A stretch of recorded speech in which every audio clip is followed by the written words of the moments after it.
You are listening to episode 50 of the Autism Mom Coach, Permission Slips. In last week's episode, I talked about the importance of self-care and gave you some simple suggestions of the things that you can do to attend to your own wellness. In this week's episode, we are going to talk about the struggle so many moms have with giving themselves permission to do things for themselves. If this is you, I want you to know 3 things. You are not alone, it is not your fault, and there is something you can do about it. Keep listening.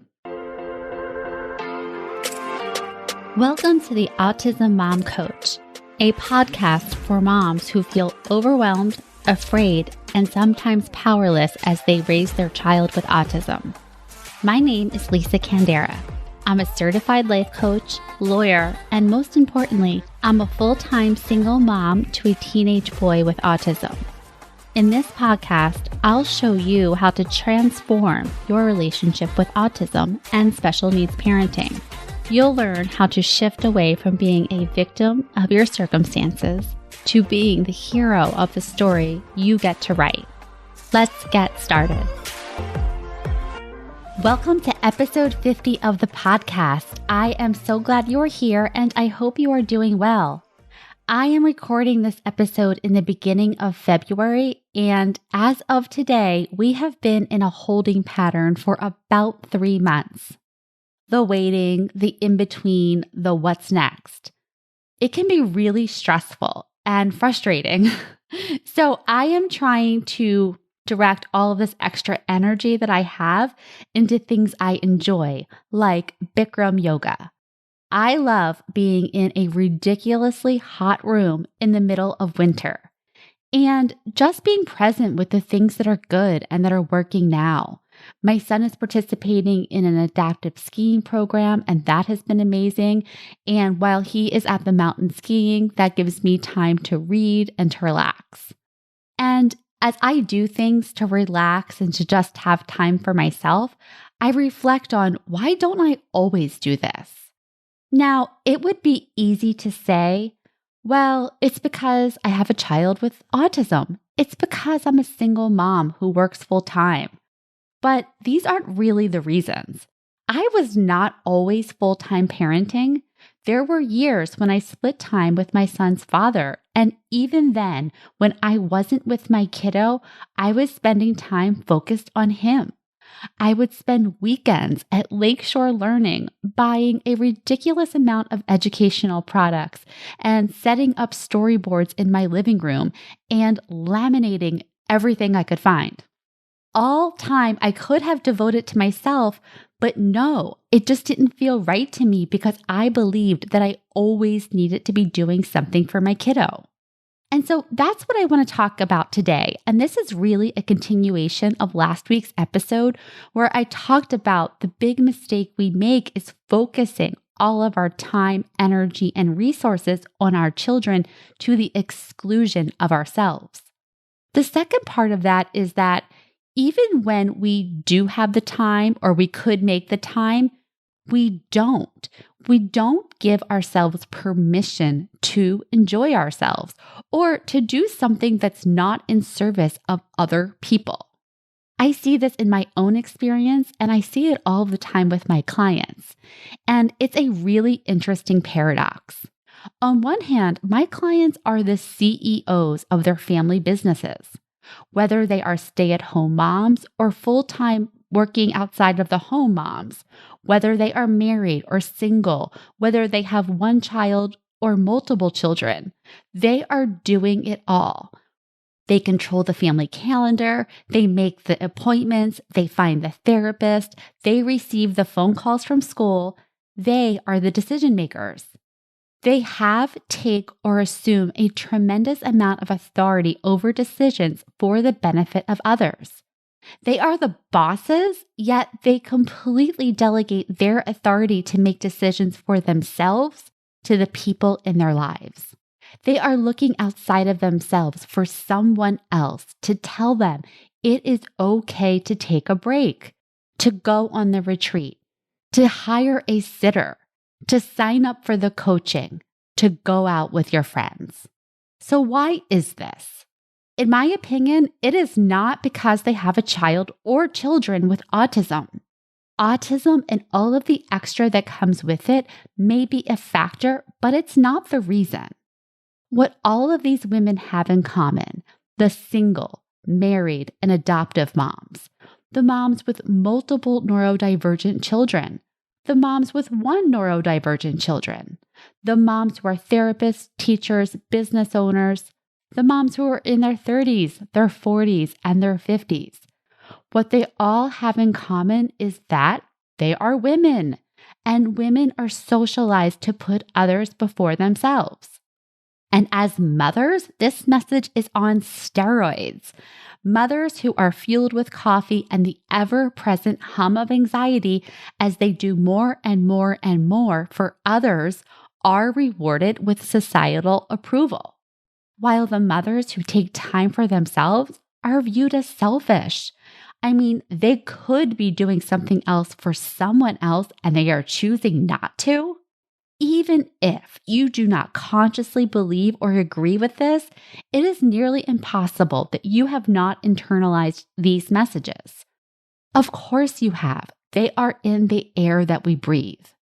But there is something you can do about this. So that's what I want to talk about now.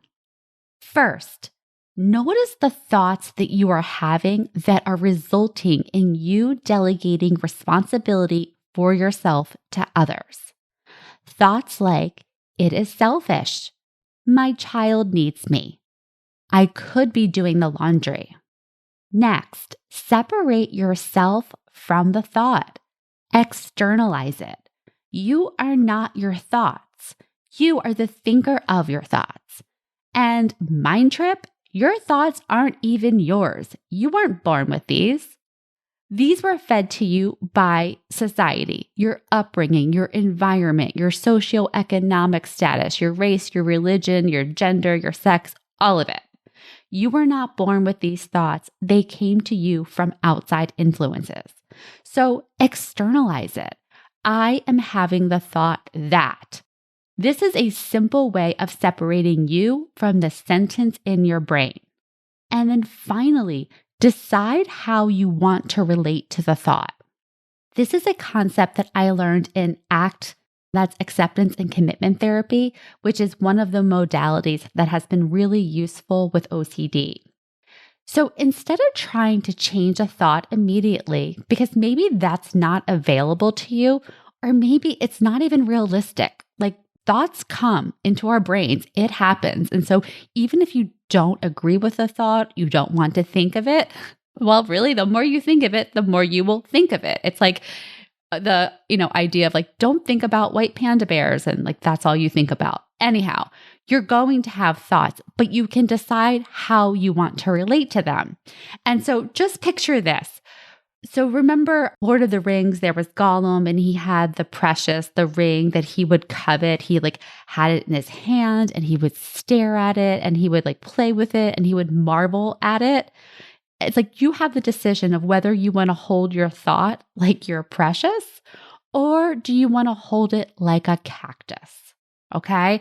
So when you're holding it like you're precious, you're like, oh, thought, tell me more. Let's think about this more. And you're getting really stuck into the thought, right? You're getting consumed by it, like Gollum was consumed by this little ring.